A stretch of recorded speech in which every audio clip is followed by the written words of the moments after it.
ಕರ್ತನಲ್ಲಿ ಪ್ರೀತಿ ಉಳ್ಳಂಥ ದೇವಜನರೇ, ನಿಮ್ಮೆಲ್ಲರನ್ನು ಕೂಡ ನಾನು ಯೇಸುವಿನ ನಾಮದಲ್ಲಿ ವಂದಿಸ್ತೇನೆ. ಈ ಸಮಯದಲ್ಲಿಯೂ ಕೂಡ ನಾವು ಈ ಜೀವನಕ್ಕೆ ಸಂಬಂಧಪಟ್ಟ ವಿಚಾರದಲ್ಲಿ ಕ್ರಿಸ್ತನನ್ನು ಅರಿತುಕೊಳ್ಳುವುದರ ಮೂಲಕವಾಗಿ ನಾವು ಜೀವಿಸಲ್ಪಡ್ತೇವೆ, ಅಥವಾ ತಂದೆಯನ್ನು ಅರಿತುಕೊಳ್ಳುವುದರ ಮೂಲಕವಾಗಿ ನಾವು ಉಜ್ಜೀವನಗೊಳ್ತೇವೆ ಅನ್ನುವಂಥ ವಿಷಯದಲ್ಲಿ ಮತ್ತಾಯ ಬರೆದ ಸುವಾರ್ತೆಯಲ್ಲಿ ಕ್ರಿಸ್ತನನ್ನು ಅರಿತುಕೊಳ್ತಾ ಇದ್ದೇವೆ. ಕ್ರಿಸ್ತನು ಯಾರು, ಆತ ಎಂಥವನು ಅನ್ನೋದನ್ನು ನಾವು ಧ್ಯಾನಿಸ್ತಾ ಬರ್ತಾ ಇದ್ವಿ. ಅದನ್ನು ಈ ಸಮಯದಲ್ಲಿ ನಾವು ನೋಡೋಣ. ಈ ಸಮಯದಲ್ಲಿ ಮತ್ತಾಯನು ಬರೆದ ಸುವಾರ್ತೆ 4ನೇ ಅಧ್ಯಾಯ 18 ಮತ್ತು 19 ಈ ವಚನಗಳನ್ನ ನಾವು ಓದಿ ಧ್ಯಾನಿಸೋಣ. ಹೀಗಿರುವಲ್ಲಿ ಯೇಸು ಗಲಿಲಾಯ ಸಮುದ್ರದ ಬಳಿಯಲ್ಲಿ ತಿರುಗಾಡುತ್ತಿರುವಾಗ ಅಣ್ಣ ತಮ್ಮಂದಿರಿಬ್ಬರು ಬಲೆ ಬೀಸುವುದನ್ನು ಕಂಡನು. ಅವರು ಪೇತ್ರನೆನಿಸಿಕೊಳ್ಳುವ ಸೀಮೋನ ಮತ್ತು ಅವನ ತಮ್ಮನಾದ ಅಂದ್ರೆಯ, ಅವರು ಬೆಸ್ತರು, ಸಮುದ್ರದಲ್ಲಿ ಬಲೆ ಬೀಸುತ್ತಿದ್ದರು. ಅವರಿಗೆ ಆತನು, ನನ್ನ ಹಿಂದೆ ಬನ್ನಿರಿ, ಮನುಷ್ಯರನ್ನು ಹಿಡಿಯುವ ಬೆಸ್ತರನ್ನಾಗಿ ನಿಮ್ಮನ್ನು ಮಾಡುವೆನು ಎಂದು ಹೇಳುತ್ತಲೇ ಅವರು ತಮ್ಮ ಬಲೆಗಳನ್ನು ಬಿಟ್ಟು ಆತನ ಹಿಂದೆ ಹೋದರು. ಪ್ರಿಯರೇ, ಈ ವಾಕ್ಯದ ಮೂಲಕ ನಾವು ಕಲೀಲಿಕ್ಕಿರ್ತಕ್ಕಂಥ ಒಂದು ವಿಷಯ ಏನಂತೆ, ನನ್ನ ಹಿಂದೆ ಬನ್ನಿರಿ ಎಂಬುದಾಗಿ ಯೇಸು ಕರೆದ್ರು. ನನ್ನ ಹಿಂದೆ ಬನ್ನಿರಿ, ನನ್ನನ್ನು ಹಿಂಬಾಲಿಸ್ರಿ. ಸೊ ಈ ಮಾತನ್ನ ಈ ಲೋಕದಲ್ಲಿ ಯಾರೊಬ್ಬರಾದರೂ ಕೂಡ ಹೇಳಲಿಕ್ಕೆ ಸಾಧ್ಯವೇ ಇಲ್ಲ. ಯೇಸುವನ್ನು ಹೊರತುಪಡಿಸಿ ಇನ್ಯಾರು ಕೂಡ ಈ ಮಾತನ್ನ ಹೇಳಲಿಕ್ಕೆ ಸಾಧ್ಯವಿಲ್ಲ. ಪೌಲನು ಕೂಡ 1 ಕೊರಿಂಥ 11ನೇ ಅಧ್ಯಾಯ 1ನೇ ವಚನದಲ್ಲಿ ಆತ ಹೇಳ್ತಾನೆ, ನಾನು ಯೇಸು ಕ್ರಿಸ್ತನನ್ನ ಅನುಸರಿಸುವಂತೆ ನನ್ನನ್ನು ಅನುಸರಿಸ್ರಿ ಅಂತ. ಆತನು ಕೂಡ ನನ್ನನ್ನು ಹಿಂಬಾಲಿಸಿ ಅಂತ ಹೇಳಲೇ ಇಲ್ಲ. ಹಾಗಿದ್ರೆ ಇಲ್ಲಿ ಪ್ರಿಯರೇ, ಇದನ್ನ ಹೇಳುವುದಕ್ಕೆ ಯೋಗ್ಯನಾದ ಯೇಸು, ಆ ಯೇಸುವನ್ನು ನಾವು ಇದನ್ನು ಧ್ಯಾನ ಮಾಡ್ಲಿಕ್ಕಿದ್ದೀವಿ. ಯೇಸು ಅದನ್ನು ಹೇಳ್ಬೇಕಾದಾಗ ನಮಗೆ ಸ್ಪಷ್ಟವಾಗಿ ಗೊತ್ತಾಗ್ಲಿ ಆತನೇ ಶ್ರೇಷ್ಠವಾದ ಮಾದರಿ, ನಿಜವಾದ ಮಾದರಿ. ಆದಿಯಲ್ಲಿ ಆದಾಮ ಅವ್ವ ಪಾಪ ಮಾಡಿದ ದಿವಸದಿಂದ ನಾವು ನೋಡ್ತೀವಿ, ಸರಿಯಾದ ಮನುಷ್ಯನಿಗೆ ಸರಿಯಾದ ಒಂದು ಮಾದರಿ ಇಲ್ಲ, ಒಂದು ರೋಲ್ ಮಾಡೆಲ್ ಯಾರು ಇಲ್ಲ. ಯಾರನ್ನ ಫಾಲೋ ಮಾಡ್ಬೇಕಂತ ಹೇಳಿ ಗೊತ್ತಿಲ್ಲ. ಸೊ ಆದಾಮನನ್ನ ಫಾಲೋ ಮಾಡುವಂಥ ಜನ ಆದಾಮನಂತೆ ಪಾಪವನ್ನೇ ಮಾಡುವವರಾಗಿ ಕಾಣಿಸ್ತಾರೆ. ಸೊ ದೇವರನ್ನ ಫಾಲೋ ಮಾಡುವುದಕ್ಕೆ ಯಾರಿಂದಲೂ ಅಸಾಧ್ಯ ಆಗ್ತಿಲ್ಲ. ದೇವರ ಆಜ್ಞೆಗಳನ್ನ ಫಾಲೋ ಮಾಡೋಕ್ಕಾಗ್ತಾ ಇಲ್ಲ. ಒಬ್ಬ ಮನುಷ್ಯನು ದೇವರಂತೆ ಜೀವಿಸ್ಲಿಕ್ಕೆ ಆಗ್ತಾ ಇಲ್ಲ. ಆದರೆ ದೇವರು ಬಯಸುವಂಥದ್ದು ಏನಂದ್ರೆ, ದೇವರು ನಾನು ಯಾವ ಮಟ್ಟದಲ್ಲಿದ್ದೇನೋ ಅದೇ ಮಟ್ಟದಲ್ಲಿ ಮನುಷ್ಯರು ಇರ್ಬೇಕಂತ ಹೇಳಿ ಬಯಸ್ತಾರೆ. ಈಗಲೂ ಕೂಡ ದೇವರ ಆಸೆ ಅದೇ, ನಾನು ಪರಿಶುದ್ಧನಾಗಿರುವ ಪ್ರಕಾರವಾಗಿಯೇ ನೀವೂ ಪರಿಶುದ್ಧರಾಗಿರ್ರಿ ಅಂತೇಳಿ ಆತನ ಹೇಳ್ತಾನಲ್ಲ. ಸೊ ಹಾಗಿದ್ರೆ ನಾವು ಆತನಂತೆ ಪರಿಶುದ್ಧರಾಗಿರ್ಬೇಕಂದ್ರೆ ಯಾರಾದರೂ ಒಬ್ರು ಕಲಿಸ್ಕೊಡ್ಲಿಕ್ಕೆ ಬೇಕೇ ಬೇಕು. ಹಾಗಿದ್ರೆ ಇಲ್ಲಿ ಯೇಸು ಸ್ವಾಮಿ ಈ ಲೋಕದಲ್ಲಿ ಇದ್ದುಕೊಂಡು ಅದನ್ನ ಕಲಿಸಿಕೊಡ್ಲಿಕ್ಕಾಗಿಯೇ ಬಂದಿದ್ದಾರೆ. ಅದಕ್ಕಾಗಿ ಅವ್ರು ಹೇಳ್ತಾರೆ, ಪ್ರಥಮವಾಗಿ ಮಾಡಿಕೊಂಡ ಶಿಷ್ಯರಿಗೆ ಅವ್ರು ಹೇಳುವಂಥ ವಿಷಯ, ಪೇತ್ರ ಮತ್ತೆ ಅಂದ್ರೆಯ ಯೇಸು ಕ್ರಿಸ್ತನ ಪ್ರಪ್ರಥಮವಾದ ಶಿಷ್ಯರು. ಅಂದ್ರೆಯ ಮೊದಲು ಯೇಸು ಕ್ರಿಸ್ತನ ಕಂಡುಕೊಳ್ತಾನೆ, ಅದಾದ ನಂತರ ಪೇತ್ರನ್ನು ಕಂಡುಕೊಳ್ಳೋದನ್ನು ನಾವು ಕಾಣ್ತೇವೆ. ಇವರಿಬ್ರು ಕೂಡ ಅಣ್ಣ ತಮ್ಮಂದಿರಾಗಿದ್ದಾರೆ. ಸೊ ಅದಾದ ನಂತರ ನಾವು ನೋಡ್ತೇವೆ, ಇವರ ನಂತರ ಯೋಹಾನ ಮತ್ತು ಯಾಕೋಬನನ್ನ ಯೇಸು ನನ್ನ ಹಿಂದೆ ಬನ್ರಿ ಅಂತ ಹೇಳ್ತಾರೆ. ಸೊ ಅದನ್ನು ಕೂಡ ನಾವು ಇಲ್ಲಿ ನೋಡ್ಲಿಕ್ಕೆ ಸಾಧ್ಯ. ಹಾಗಿದ್ರೆ ಪ್ರಪಂಚದಲ್ಲಿ ಯೇಸು ಕ್ರಿಸ್ತನಂತೆ ಮತ್ತೊಬ್ಬ ಮಾದರಿ ಇಲ್ಲ. ಆತನು ಈ ಲೋಕವೇ ಅನುಸರಿಸುವುದಕ್ಕೆ, ಲೋಕವೇ ಹಿಂಬಾಲಿಸುವುದಕ್ಕೆ ಯೋಗ್ಯವಾದ ಮಾದರಿಯಾಗಿದ್ದಾನೆ. ಸೊ ಇಲ್ಲಿ ನಾವು ನೋಡುವುದಾದ್ರೆ, ಪೇತ್ರ ಅಂದ್ರೆಯರನ್ನ ಅವರನ್ನು ನೋಡಿ ನನ್ನನ್ನು ಹಿಂಬಾಲಿಸ್ರಿ ಅಂತ ಆತ ಕರೆದ. ಹಾಗೆ ಅವರು ಹಿಂಬಾಲಿಸ್ತಾರೆ. ಅವರ ತಂದೆಯನ್ನು ಅವರ ಬಲೆಗಳನ್ನು ಬಿಟ್ಟು ಅವರು ಯೇಸುವನ್ನ ಹಿಂಬಾಲಿಸ್ತಾರೆ. ಅದಾದ ನಂತರ 21ನೇ ಅಧ್ಯಾಯದಲ್ಲಿ ಕೂಡ ನಾವು ನೋಡುವಂಥ ವಿಷಯ, ಯೇಸು ಅಲ್ಲಿಂದ ಮುಂದೆ ಹೋಗಿ ಇನ್ನಿಬ್ಬರು ಅಣ್ಣ ತಮ್ಮಂದಿರನ್ನು, ಅಂದರೆ ಜೆಬೆದಾಯನ ಮಗನಾದ ಯಾಕೋಬನನ್ನು ಅವನ ತಮ್ಮನಾದ ಯೋಹಾನನನ್ನು ಕಂಡನು. ಇವರು ತಮ್ಮ ತಂದೆಯಾದ ಜೆಬೆದಾಯನ ಕೂಡ ದೋಣಿಯಲ್ಲಿ ತಮ್ಮ ಬಲೆಗಳನ್ನು ಸರಿ ಮಾಡುತ್ತಿದ್ದರು. ಆತನು ಇವರನ್ನು ಕರೆದನು. ಕೂಡಲೇ ಅವರು ದೋಣಿಯನ್ನು ತಮ್ಮ ತಂದೆಯನ್ನು ಬಿಟ್ಟು ಆತನನ್ನು ಹಿಂಬಾಲಿಸಿದರು. ಹಾಗಿದ್ರೆ ಇಲ್ಲಿ ಇಬ್ಬರನ್ನ ಕರೀತಾನೆ. ಇವರಿಬ್ಬರೂ ಕೂಡ ಆತನನ್ನು ಹಿಂಬಾಲಿಸಲಿಕ್ಕೆ ಹೋದರಂತೆ. ಇವರು ಕೂಡ ಆತನನ್ನು ಹಿಂಬಾಲಿಸ್ತಾ ಇದ್ದಾರೆ. ಮತ್ತು ಈ ಅಧ್ಯಾಯದಲ್ಲಿ ನಾವು ನೋಡ್ತಾ ಹೋಗೋದಾದ್ರೆ 25ನೇ ವಚನ, ಕಡೆಯ ವಚನ ನಾವು ನೋಡ್ತೇವೆ. ಮತ್ತು ಗಲಿಲಾಯ, ದೆಕಪೋಲಿ, ಯೆರೂಸಲೇಮ್, ಯೂದಾಯ ಎಂಬೀ ಸ್ಥಳಗಳಿಂದಲೂ ಯೋರ್ದಾನ್ ಹೊಳೆಯ ಆಚೆ ಕಡೆಯಿಂದಲೂ ಜನರು ಗುಂಪು ಗುಂಪಾಗಿ ಆತನ ಹಿಂದೆ ಹೋದರು. ಸ್ಪಷ್ಟವಾಗಿ ಇಲ್ಲಿ ವಾಕ್ಯ ಹೇಳ್ತದೆ, ಇವರೆಲ್ಲರೂ ಕೂಡ ಯಾರೆಲ್ಲ ನೋಡ್ರಿ, ಯೆರೂಸಲೇಮಿಂದ, ಯೂದಾಯದಿಂದ, ಯೋರ್ದಾನ್ ಹೊಳೆಯ ಆಚೆ ಕಡೆಯಿಂದ, ಗಲಿಲಾಯದ, ದೆಕಪೋಲಿ ಈ ಭಾಗಗಳಿಂದೆಲ್ಲ, ಈ ಸೀಮೆಯಿಂದೆಲ್ಲ ಜನಗಳು ಯಾರನ್ನ ಹಿಂಬಾಲಿಸ್ತಾ ಇದ್ದಾರೆ? ಯೇಸುವನ್ನ ಹಿಂಬಾಲಿಸೋದನ್ನ ನಾವು ಕಾಣ್ತಾ ಇದ್ದೇವೆ. ಸೊ ಹಾಗಿದ್ರೆ ಯೇಸು ಜಗತ್ತಿಗೆ ಆತನು ಬರೀ ಇಸ್ರಾಯೇಲ್ಗೆಲ್ಲ, ಆತನು ಬರೀ ಪೇತ್ರ ಯಾಕೋಬನಿಗೆ ಅಲ್ಲ, ಪೇತ್ರ ಯೋಹಾನ ಯಾಕೋಬ ಆಂದ್ರೇನಿಗೆ ಮಾತ್ರ ಅಲ್ಲ, 12 ಶಿಷ್ಯರಿಗೆ ಮಾತ್ರ ಅಲ್ಲ, ಆತನು ಬರೀ ಯೆರೂಸಲೇಮಿಗೋ ಯೂದಾಯಕ್ಕೋ ಮಾತ್ರ ಅಲ್ಲ, ಆತನು ಲೋಕಕ್ಕೆ ಮಾದರಿಯಾಗಿದ್ದಾನೆ. ಆತನನ್ನ ಈ ಲೋಕವೇ ಅನುಸರಿಸುವುದಕ್ಕೆ ಯೋಗ್ಯವಾದ ಮಾದರಿ, ಶ್ರೇಷ್ಠವಾದ ಮಾದರಿ ಆತನಾಗಿದ್ದಾನೆ. ಆತನನ್ನ ಯಾಕೆ ನಾವು ಹಿಂಬಾಲಿಸಬೇಕು?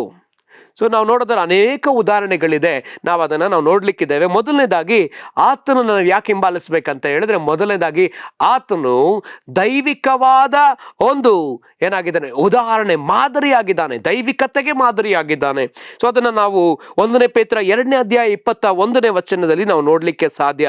ಇದಕ್ಕಾಗಿಯೇ ನೀವು ಕರೆಯಲ್ಪಟ್ಟಿದ್ದೀರಿ, ಕ್ರಿಸ್ತನು ಸಹ ನಿಮಗೋಸ್ಕರ ಬಾಧೆಯನ್ನು ಅನುಭವಿಸಿ ನೀವು ತನ್ನ ಹೆಜ್ಜೆಯ ಜಾಡಿನಲ್ಲಿ ನಡೆಯಬೇಕೆಂದು ಮಾದರಿಯನ್ನು ತೋರಿಸಿದನು. ಸೊ ಆತನು ಒಂದು ಮಾದರಿಯನ್ನು ತೋರಿಸಿದ್ದಾನೆ. ನಾವು ದೈವಿಕತೆಗೆ ಹೋಗ್ಬೇಕಂದ್ರೆ, ನಾವು ಪರಲೋಕಕ್ಕೆ ಹೋಗ್ಬೇಕಂದ್ರೆ, ನಾವು ದೇವರಂತೆ ಕಾಣಿಸಿಕೊಳ್ಳಬೇಕಂದ್ರೆ, ದೇವರಂತೆ ನಾವು ಕಾಣಿಸ್ಬೇಕಂದ್ರೆ, ತಂದೆಯಾದ ದೇವರು ಬಯಸಿದ ಮಟ್ಟದಲ್ಲಿ ನಾವು ಇರ್ಬೇಕಂದ್ರೆ, ಆತನ ಹೆಜ್ಜೆ ಜಾಡನ್ನ ನಾವು ಅನುಸರಿಸಿ ನಡೆಯುವಾಗ ಆ ರೀತಿಯಲ್ಲಿ ನಾವು ಕಾಣಿಸಿಕೊಳ್ತೇವೆ. ಈ ಮಾದರಿಯನ್ನು ಆತನು ಮಾತ್ರವೇ ತೋರಿಸಿದ್ದಾನೆ. ಅದನ್ನು ನಾವು ನೋಡ್ಲಿಕ್ಕೆ ಸಾಧ್ಯ. ಹಾಗಿದ್ರೆ ಎರಡನೆಯ ಒಂದು ಕಾರಣ, ಮೊದಲನೇ ಕಾರಣ ಆತನು ದೈವಿಕವಾದ ಉದಾಹರಣೆ, ಮಾದರಿಯಾಗಿದ್ದಾನೆ. ಎರಡನೇದಾಗಿ ನಾವು ನೋಡೋದಾದ್ರೆ ಕೊಲೊಸ್ಸೆ 1ನೇ ಅಧ್ಯಾಯ 19 ಮತ್ತು 20 ವಚನಗಳನ್ನ ನಾವು ನೋಡಿಕೊಳ್ಳೋಣ. ತಂದೆಯಾದ ದೇವರು ಆತನಲ್ಲಿ ತನ್ನ ಸರ್ವ ಸಂಪೂರ್ಣತೆಯು ವಾಸವಾಗಿರಬೇಕಂತಲೂ ಆತನು ಶಿಲುಬೆಯ ಮೇಲೆ ಸುರಿಸಿದ ರಕ್ತದಿಂದ ತಾನು ಸಮಾಧಾನವನ್ನು ಉಂಟು ಮಾಡಿ ಭೂ ಪರಲೋಕಗಳಿರುವ ಸಮಸ್ತವನ್ನು ಆತನ ಮೂಲಕ ತನಗೆ ಸಂಧಾನಪಡಿಸಿಕೊಳ್ಳಬೇಕೆಂತಲೂ ನಿಷ್ಕರ್ಷೆ ಮಾಡಿಕೊಂಡನು. ನಾವು ನೋಡೋದಾದ್ರೆ ತಂದೆಯಾದ ದೇವರ ಸರ್ವ ಸಂಪೂರ್ಣತೆಯು ಯಾರಲ್ಲಿ ವಾಸವಾಗಿದೆ? ಯೇಸು ಕ್ರಿಸ್ತನಲ್ಲಿ ವಾಸವಾಗಿದೆ. ಆದಿಕಾಂಡದಲ್ಲಿ ಆದಾಮ ಅವ್ವ ತಂದೆಯಾದ ದೇವರನ್ನ ಹಿಂಬಾಲಿಸಿದ, ತಂದೆಯಾದ ದೇವರ ಕೈ ಹಿಡಿದು ನಡೆದ. ಹಾಗಿದ್ರೆ ಈ ದಿವಸಗಳಲ್ಲಿ ನಾವು ದೇವರಿಗೆ ಮೆಚ್ಚುಗೆಯಾಗಿ ನಡ್ಕೊಳ್ಬೇಕಂದ್ರೆ, ಆತನಂತೆ ನಾವು ಪರಿಶುದ್ಧರಾಗಬೇಕಂದ್ರೆ, ಈ ಸರ್ವ ಸಂಪೂರ್ಣತೆ ವಾಸವಾಗಿರುವಂತ ಯೇಸು ಕ್ರಿಸ್ತನನ್ನ ನಾವು ಹಿಂಬಾಲಿಸಬೇಕಾಗಿದೆ. ಯಾಕಾತನನ್ನು ಹಿಂಬಾಲಿಸಬೇಕು? ಯಾಕಂದ್ರೆ ತಂದೆಯ ಸರ್ವ ಸಂಪೂರ್ಣತೆ ಆತನಲ್ಲಿ ವಾಸವಾಗಿದೆ. ತಂದೆ ಆತನ ಮೂಲಕವಾಗಿಯೇ ನಮ್ಮನ್ನೆಲ್ಲರನ್ನ ಆತನು ಸಮಾಧಾನ ಪಡಿಸಿಕೊಂಡಿದ್ದಾನೆ. ಅದಕ್ಕಾಗಿ ನಾವು ಆತನನ್ನು ಹಿಂಬಾಲಿಸಬೇಕಾಗಿದೆ. ಮೂರನೇದಾಗಿ ಯಾಕೆ ಆತನನ್ನು ಹಿಂಬಾಲಿಸಬೇಕು? ಯೋಹಾನ ಬರೆದ ಸುವಾರ್ತೆ 10ನೇ ಅಧ್ಯಾಯ 27ನೇ ವಚನ, ನನ್ನ ಕುರಿಗಳು ನನ್ನ ಸ್ವರಕ್ಕೆ ಕಿವಿಗೊಡುತ್ತವೆ, ನಾನು ಅವುಗಳನ್ನು ಬಲ್ಲೆನು, ಅವರು ನನ್ನ ಹಿಂದೆ ಬರುತ್ತವೆ. ಇಲ್ಲಿ ಗಮನಿಸಿ ಪ್ರಿಯರೇ, ಇಲ್ಲಿ ಒಬ್ಬ ಒಳ್ಳೆ ಕುರುಬನ ಕುರಿತಾಗಿ ಮಾತಾಡ್ತದೆ. ಆತ ನಮ್ಮ ಕುರುಬನಾಗಿದ್ದಾನೆ, ನಾವು ಆತನ ಕುರಿಗಳಾಗಿದ್ದೇವೆ. ಅದಕ್ಕಾಗಿ ನಾವು ಆತನನ್ನು ಹಿಂಬಾಲಿಸಲೇಬೇಕಾಗಿದೆ. ನಾವು ಹಿಂಬಾಲಿಸುವುದಾದ್ರೆ ಆತನು ಸರಿಯಾದ ಸ್ಥಳಕ್ಕೆ, ಸರಿಯಾದ ಮಾರ್ಗದಲ್ಲಿ ನಮ್ಮನ್ನ ನಡೆಸುವ ಆತನಾಗಿದ್ದಾನೆ. ಅದರ ಮೂಲಕವಾಗಿ ಅದಕ್ಕಾಗಿಯೇ ನಾವು ಆತನನ್ನು ಹಿಂಬಾಲಿಸಬೇಕಾಗಿದೆ. ಕುರುಬನಿಗೆ ಮಾತ್ರವೇ ಗೊತ್ತು ಕುರಿಗಳನ್ನ ಹೇಗೆ ನಡೆಸಬೇಕು, ಎಲ್ಲಿಗೆ ನಡೆಸಬೇಕು ಎಂಬುದಾಗಿ. ಸೊ ಹಾಗಿದ್ರೆ ನಾವು ಆತನ ಹಿಂಬಾಲಿಸೋದಕ್ಕೆ ಕಾರಣ ಆತನ ಒಳ್ಳೆ ಕುರುಬನು. ಅದಕ್ಕಾಗಿಯೇ ಮತ್ತು ಆತನು ಹಿಂಬಾಲಿಸಬೇಕು. ಯಾಕೆ ಅಂತ ಹೇಳಿದ್ರೆ, ಆತನು ನಮಗಾಗಿ ಶಿಲುಬೆಯಲ್ಲಿ ಮರಣವನ್ನು ಅನುಭವಿಸಿದ್ದಾನೆ. ಯೆಶಾಯ 53ನೇ ಅಧ್ಯಾಯ 12ನೇ ವಚನದಲ್ಲಿ ನಾವು ನೋಡ್ತೇವೆ, ಇವನು ಇಂಥವನಾಗಿರುವುದರಿಂದ ನಾನು ಇವನಿಗೆ ದೊಡ್ಡವರ ಸಂಗಡ ಪಾಲು ಕೊಡುವೆನು, ಇವನು ಬಲಿಷ್ಠರೊಡನೆ ಸೂರೆಯನ್ನು ಹಂಚಿಕೊಳ್ಳುವನು, ತನ್ನ ಪ್ರಾಣವನ್ನು ದಾರ ಎರೆದು ಮರಣ ಹೊಂದಿ ದ್ರೋಹಿಗಳೊಂದಿಗೆ ತನ್ನನ್ನು ಎಣಿಸಿಕೊಂಡು ಬಹುಜನ ದ್ರೋಹಿಗಳ ಪಾಪವನ್ನು ಹೊರುತ್ತಾ ಅವರಿಗಾಗಿ ವಿಜ್ಞಾಪನೆ ಮಾಡಿದರಲ್ಲ. ಸಾಕಿದ್ರೆ ನೋಡ್ರಿ, ನಮ್ಮೆಲ್ಲರಿಗಾಗಿ ವಿಜ್ಞಾಪನೆ ಮಾಡಿದ, ದ್ರೋಹಿಗಳಾದ ನಮಗಾಗಿ ಆತನು ಶಿಲುಬೆಯಲ್ಲಿ ಸತ್ತು ಹಿಂಸೆಯನ್ನು ಅನುಭವಿಸಿ ನಮಗಾಗಿ ವಿಜ್ಞಾಪಿಸಿದ್ದಾನಲ್ಲ. ಹಾಗಿದ್ರೆ ನಾವೀತನನ್ನ ಹಿಂಬಾಲಿಸಬೇಕಾಗಿದೆ. ಈತನನ್ನು ಹಿಂಬಾಲಿಸುವುದಕ್ಕೆ ಈತನು ಯೋಗ್ಯನಾಗಿದ್ದಾನೆ, ಅರ್ಹನೂ ಆಗಿದ್ದಾನೆ. ಮತ್ತೊಂದು ವಿಷಯ, ಅತಿ ಮುಖ್ಯವಾದ ವಿಷಯ ಅಂತ ಹೇಳಿದ್ರೆ, ಆತನ ಹಿಂಬಾಲಿಸಬೇಕು. ಯಾಕಂದ್ರೆ ಆತನೇ ಕರ್ತನಿಂದ ಅಭಿಷೇಕಿಸಲ್ಪಟ್ಟಂತಹ ವ್ಯಕ್ತಿಯಾಗಿದ್ದಾನೆ. ಯೆಶಾಯ 63ನೇ ಅಧ್ಯಾಯ 1ನೇ ವಚನ ಹೀಗೆ ಹೇಳ್ತದೆ, ಕರ್ತನಾದ ಯೆಹೋವನ ಆತ್ಮವು ನನ್ನ ಮೇಲೆ ಅದೇ, ಆತನು ನನ್ನನ್ನು ಬಡವರಿಗೆ ಶುಭವರ್ತಮಾನವನ್ನು ಸಾರುವುದಕ್ಕೆ ಅಭಿಷೇಕಿಸಿದನು, ಮನ ಮುರಿದವರನ್ನು ಕಟ್ಟಿವಾಸಿ ಮಾಡುವುದಕ್ಕೂ, ಸೆರೆಯವರಿಗೆ ಬಿಡುಗಡೆಯಾಗುವುದನ್ನು, ಬಂದಿಗಳಿಗೆ ಕದ ತೆರೆಯುವುದನ್ನು ಪ್ರಸಿದ್ಧಿಪಡಿಸುವುದಕ್ಕೂ, ಯೆಹೋವನು ನೇಮಿಸಿರುವ ಶುಭ ವರ್ಷ, ನಮ್ಮ ದೇವರು ಮುಯ್ಯಿ ತೀರಿಸುವ ದಿನ, ಇವುಗಳನ್ನು ಪ್ರಚುರಗೊಳಿಸುವ ತೋರಿಸುವುದಕ್ಕೂ, ದುಃಖಿತರೆಲ್ಲರನ್ನು ಸಂತೈಸುವುದಕ್ಕೂ, ಚಿಯೋನಿನಲ್ಲಿ ಶೋಕಿಸುವವರಿಗೆ ಬೂದಿಗೆ ಬದಲಾಗಿ ಶಿರೋಭೂಷಣ, ದುಃಖವಿದ್ದಲ್ಲಿ ಆನಂದ ತೈಲ, ಕುಂದಿದ ಮನಕ್ಕೆ ಪ್ರತಿಯಾಗಿ ಉತ್ಸಾಹ ಸ್ತೋತ್ರದ ವಸ್ತ್ರ, ಇವುಗಳನ್ನು ಒದಗಿಸಿಕೊಡುವುದಕ್ಕೂ ಆತನು ನನ್ನನ್ನು ಕಳುಹಿಸಿದ್ದಾನೆ. ಯೆಹೋವನು ತನ್ನ ಪ್ರಭಾವಕ್ಕೋಸ್ಕರ ಹಾಕಿದ ನೀತಿ ವೃಕ್ಷಗಳು ಎಂಬ ಬಿರುದು ಇವರಿಗಾಗುವುದು ಎಂಬುದೇ. ಪ್ರಿಯರೇ, ಇಲ್ಲಿ ನಾವು ನೋಡಿದ ವಚನದ ಪ್ರಕಾರ ಕರ್ತನು, ತಂದೆಯಾದ ದೇವರು ಯೇಸು ಕ್ರಿಸ್ತನನ್ನ ಅಭಿಷೇಕಿಸಿದ್ದಾನೆ. ಏನೆಲ್ಲ ಕಾರ್ಯಗಳನ್ನ ಮಾಡ್ಲಿಕ್ಕಾಗಿ ಅಭಿಷೇಕಿಸಿದ್ದಾನೆ ನೋಡ್ರಿ. ಸೊ ಈ ಅಭಿಷೇಕಿಸಲ್ಪಟ್ಟ ವ್ಯಕ್ತಿಯನ್ನ ನಾವು ಹಿಂಬಾಲಿಸುವುದಕ್ಕಾಗಿ ಕರೆಯಲ್ಪಟ್ಟಿದ್ದೇವೆ. ಸರ್ವ ಸಂಪೂರ್ಣತೆ ಉಳ್ಳ ಯೇಸು ಕ್ರಿಸ್ತನನ್ನ ನಾವು ತಂದೆಯಾದ ದೇವರ ಸರ್ವ ಸಂಪೂರ್ಣತೆ ಉಳ್ಳ ಯೇಸು ಸ್ವಾಮಿ ನಾವು ಹಿಂಬಾಲಿಸಬೇಕಾಗಿದೆ. ಯಾಕಂದ್ರೆ ಆತನೇ ಶ್ರೇಷ್ಠವಾದ ಮಾದರಿ.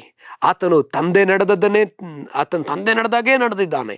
ಮತ್ತು ಆತನ ನಾವು ಸುವಾರ್ತೆಯ ಪತ್ರಿಕೆಗಳನ್ನ ನಾವು ನೋಡ್ತೇವೆ. ಅದರಲ್ಲೂ ಮುಖ್ಯವಾಗಿ ಯೋಹಾನ ಬರೆದ ಸುವಾರ್ತೆಯಲ್ಲಿ ನಾವು ನೋಡ್ತೇವೆ, ಯೇಸು ಸ್ವಾಮಿ ಈ ಲೋಕದಲ್ಲಿದ್ದಾಗ ಒಂದು ಮಾತು ಹೇಳ್ತಾರೆ, ನಾನು ತಂದೆ ಹೇಳುವುದನ್ನು ಕೇಳಿಸಿಕೊಂಡು ಮಾತಾಡ್ತೇನೆ, ತಂದೆ ಮಾತಾಡುವುದನ್ನೇ ಮಾತಾಡ್ತೇನೆ, ತಂದೆ ಮಾಡುವುದನ್ನು ನೋಡಿ ಹಾಗೆಯೇ ನಾನು ಮಾಡ್ತೇನೆ ಅಂತ ಹೇಳಿ ಯೇಸು ಹೇಳೋದನ್ನು ನಾವು ಕಾಣ್ತೀವಿ ಪ್ರಿಯರೇ. ಹಾಗಿದ್ರೆ ಇಲ್ಲಿ ತಿಳ್ಕೊಳ್ಬೇಕಾದ ಅತಿ ಮುಖ್ಯವಾದ ವಿಷಯ, ಆತನು ನಮಗೆ ಶ್ರೇಷ್ಠವಾದ ಮಾದರಿ ಆಗಿದ್ದಾನೆ. ಮತ್ತು ಮತ್ತಾಯ ಬರೆದ ಸುವಾರ್ತೆ 12ನೇ ಅಧ್ಯಾಯ 6ನೇ ವಚನದಲ್ಲಿ ನಾವು ನೋಡೋದಾದ್ರೆ, ಆದರೆ ಇಲ್ಲಿ ದೇವಾಲಯಕ್ಕಿಂತ ಹೆಚ್ಚಿನವನಿದ್ದಾನೆ ಎಂದು ನಿಮಗೆ ಹೇಳುತ್ತೇನೆ. ಹಾಗಿದ್ರೆ ಯೇಸು ಯಾರಂತ ಹೇಳಿದ್ರೆ ದೇವಾಲಯಕ್ಕಿಂತಲೂ ಹೆಚ್ಚಿನವನು. ತಂದೆಯಾದ ದೇವರ ಆತನಲ್ಲಿ ವಾಸವಾಗಿದ್ದಾನೆ, ದೇವರಾತ್ಮನು ಆತನಲ್ಲಿ ವಾಸವಾಗಿದ್ದಾನೆ. ಆ ತ್ರೈಯೇಕ ದೇವರು ಆತನಲ್ಲಿರೋದನ್ನು ನಾವು ಕಾಣ್ತೇವೆ. ತಂದೆ ಮಗ ಪವಿತ್ರಾತ್ಮನಿಂದ ತುಂಬಲ್ಪಟ್ಟ ವ್ಯಕ್ತಿ. ಹಾಗಿದ್ರೆ ಆತನನ್ನು ಹಿಂಬಾಲಿಸುವುದಕ್ಕೆ ಆತನೇ ಶ್ರೇಷ್ಠವಾದ ಮಾದರಿ. ಆತನನ್ನು ನಾವು ಹಿಂಬಾಲಿಸಬೇಕಾಗಿದೆ ಅನ್ನೋದನ್ನ ನಾವಿಲ್ಲಿ ಅರ್ಥ ಮಾಡ್ಕೊಳ್ಬೋದು. ಪೇತ್ರ ಯೋಹಾನ ಕರೆದ ಕೂಡಲೇ ಅವ್ರನ್ನ ಹಿಂಬಾಲಿಸಿದ್ರು. ಪೇತ್ರ, ಅಂದ್ರೆಯ, ಯೋಹಾನ, ಯಾಕೋಬ ಆತನ ಕರೆದ ಕೂಡಲೇ ಆತನ ಹಿಂಬಾಲಿಸಿದ್ರು. ಯುದಾಯ, ಯೆರೂಸಲೇಮ್ ಮತ್ತು ಆ ಒಂದು ಗಲಿಲಾಯ, ದೆಕಪೋಲಿಯಿಂದ ಬಂದಂಥ ಜನರು, ಯೋರ್ದಾನಿಂದ ಬಂದಂಥ ಜನರು, ಅವರೆಲ್ಲರೂ ಕೂಡ ಯೇಸುವನ್ನ ಹಿಂಬಾಲಿಸಿದ್ರು. ಕಾರಣ ಆತನೊಳಗೆ ತಂದೆಯ ಸರ್ವ ಸಂಪೂರ್ಣತೆ ಇತ್ತು. ಆತನು ಕುರುಬನಾಗಿದ್ದನು. ಮತ್ತು ಯಾಕೆ ಆತನನ್ನು ಹಿಂಬಾಲಿಸಬೇಕು ಅಂತೇಳಿ ನಾವು ನೋಡುವಾಗ, ಎಲ್ಲಾ ನಾಮಕ್ಕಿಂತಲೂ ಶ್ರೇಷ್ಠವಾದ ನಾಮ ಆತನಿಗೆ ಕೊಡಲ್ಪಟ್ಟದೆ. ಫಿಲಿಪ್ಪ 2ನೇ ಅಧ್ಯಾಯ 9ನೇ ವಚನ, ಈ ಕಾರಣದಿಂದ ದೇವರು ಆತನನ್ನು ಅತ್ಯುನ್ನತ ಸ್ಥಾನಕ್ಕೆ ಏರಿಸಿ ಎಲ್ಲಾ ಹೆಸರಿಗಿಂತ ಶ್ರೇಷ್ಠವಾದ ಹೆಸರನ್ನು ದಯಪಾಲಿಸಿದ್ದಾನೆ. ಅದಕ್ಕಾಗಿಯೇ ನಾವು ಆತನನ್ನು ಹಿಂಬಾಲಿಸಬೇಕಾಗಿದೆ. ಮುಂದಿನ ವಚನ ಹೀಗೆ ಹೇಳ್ತದೆ, ಆದ್ದರಿಂದ ಸ್ವರ್ಗ, ಮರ್ತ್ಯ, ಪಾತಾಳಗಳಲ್ಲಿರುವವರೆಲ್ಲರೂ ಯೇಸುವಿನ ಹೆಸರಿನಲ್ಲಿ ಅಡ್ಡ ಬೀಳುವರು ಎಂಬುದಾಗಿ ವಾಕ್ಯ ಹೇಳ್ತದೆ. ಹಾಗಿದ್ರೆ ನೋಡ್ರಿ ಪ್ರಿಯರೇ, ಹಳೆ ಒಡಂಬಡಿಕೆಯಲ್ಲಿ ಬಂದಂಥ ಯಾವ ಪ್ರವಾದಿಯನ್ನು ಕೂಡ ಹಿಂಬಾಲಿಸ್ಲಿಕ್ಕೆ ಹೇಳಲಿಲ್ಲ. ಇವನಂತೆ ನಡ್ಕೊಳ್ರಿ ಅಂತ ಹೇಳಲ್ಪಡ್ಲಿಲ್ಲ. ಮೋಶೆ ಹಳೆ ಒಡಂಬಡಿಕೆ ಮಧ್ಯಸ್ಥನಾಗಿದ್ರು ಕೂಡ ಮೋಶೆನ ಹಿಂಬಾಲಿಸ್ಲಿಕ್ಕೆ ಹೇಳಲಿಲ್ಲ. ಅದಾದ ನಂತರ ನಾವು ನೋಡ್ತೀವಿ, ಅನೇಕ ಪ್ರವಾದಿಗಳು ಬರ್ತಾರೆ. ದಾವಿದನಂತ ರಾಜರು ಬರ್ತಾರೆ. ಎಲೀಷಾ, ಇವರೆಲ್ಲ ಅನೇಕ ಪ್ರವಾದಿಗಳನ್ನ ನಾವು ನೋಡ್ತೀವಿ. ಇವ್ರು ಯಾರನ್ನು ಕೂಡ ಹಿಂಬಾಲಿಸ್ಲಿಕ್ಕಾಗಿ ಹೇಳಲಿಲ್ಲ ಸತ್ಯವೇದದಲ್ಲಿ. ಆದರೆ ಯೇಸು ಕ್ರಿಸ್ತನು ಮಾತ್ರ ನನ್ನ ಹಿಂದೆ ಬನ್ನಿರಿ, ನನ್ನನ್ನು ಹಿಂಬಾಲಿಸ್ರಿ ಎಂಬುದಾಗಿ ಹೇಳಿದ್ರು. ಹಾಗಿದ್ರೆ ಮನುಷ್ಯ ಕುಲಕ್ಕೆ ಶ್ರೇಷ್ಠವಾದ ಮಾದರಿ ಈ ಲೋಕದ ಹೀರೋಯಿನ್, ಈ ಲೋಕದ ಹೀರೋಗಳಲ್ಲ, ಈ ಲೋಕದ ಫಿಲ್ಮ್ ಆಕ್ಟರ್ಸ್ ಅಲ್ಲ. ಇದನ್ನ ಸಭೆ ಅರ್ಥ ಮಾಡ್ಕೊಳ್ಬೇಕಾಗಿದೆ. ಸಭೆ ಯಾರನ್ನು ಹಿಂಬಾಲಿಸ್ತಾ ಇದ್ದೇವೆ? ಯಾವುದೋ ಒಬ್ಬ ಬೋಧಕನನ್ನು ಅಲ್ಲ, ಯಾವುದೋ ಮನುಷ್ಯನನ್ನು ಅಲ್ಲ, ನಾವು ಕ್ರಿಸ್ತನನ್ನೇ ಹಿಂಬಾಲಿಸಬೇಕಾಗಿದೆ. ಕ್ರಿಸ್ತನು ನಡೆದಂತ ಆ ಹೆಜ್ಜೆ ಜಾಡು ನಮಗೆ ಹೆಜ್ಜೆ ಜಾಡು ನಮಗೆ ಸತ್ಯವೇದದಲ್ಲಿ ಅದು ರುಜುವಾತಾಗಿದೆ. ಆತನ ಹೆಜ್ಜೆ ಜಾಡು ಈ ಒಂದು ಸತ್ಯವೇದದಲ್ಲಿ ಬರೆಯಲ್ಪಟ್ಟದೆ. ಅದೆಲ್ಲವೂ ಕೂಡ ಈ ಸತ್ಯವೇದದಲ್ಲಿ ಪ್ರಕಟಿಸಲ್ಪಟ್ಟದೆ. ನಾವು ಅದನ್ನು ತಿಳ್ಕೊಂಡು ಆತನ ಹೆಜ್ಜೆ ಜಾಡಲಿ, ಆತನ ಹಿಂದೆ ನಾವು ಹೋಗಬೇಕಾಗಿದೆ ಪ್ರಿಯರೇ.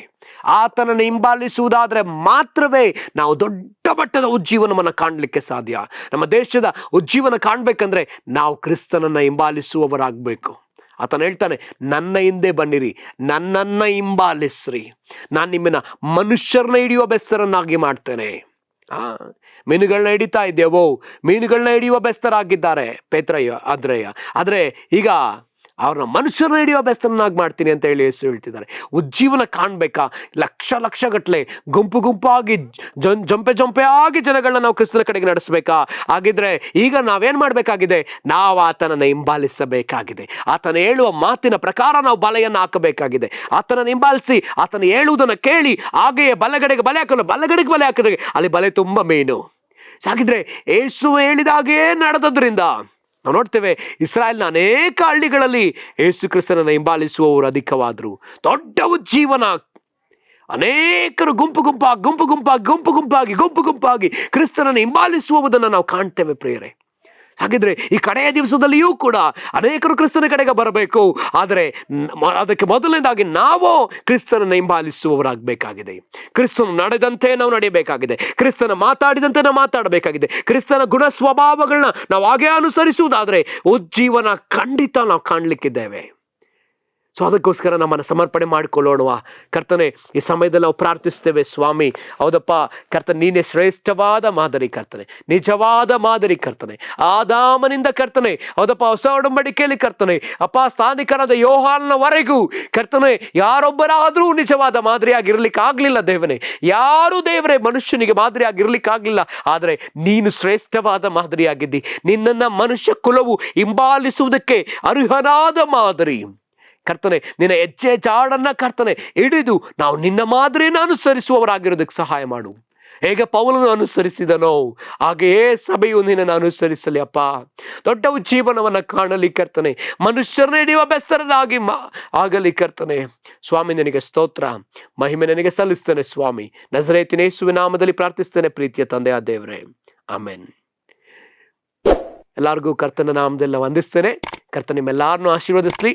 ದಯವಿಟ್ಟು ಈ ಒಂದು ವಿಡಿಯೋನ ಮತ್ತೆ ನಿಮ್ಮ ಸಹೋದರರಿಗೆ ಕಳಿಸ್ರಿ. ಇದನ್ನು ನೋಡಿ ಅವರು ಈ ಒಂದು ಅಭಿಷೇಕವನ್ನು ಹೊಂದ್ಕೊಳ್ಳಿ ಮತ್ತು ಪ್ರಾರ್ಥನೆ ಮಾಡಲಿ. ಕರ್ತನ ನಿಮ್ಮೆಲ್ಲರನ್ನೂ ಆಶೀರ್ವಾದ ಮಾಡಲಿ. Praise the lord.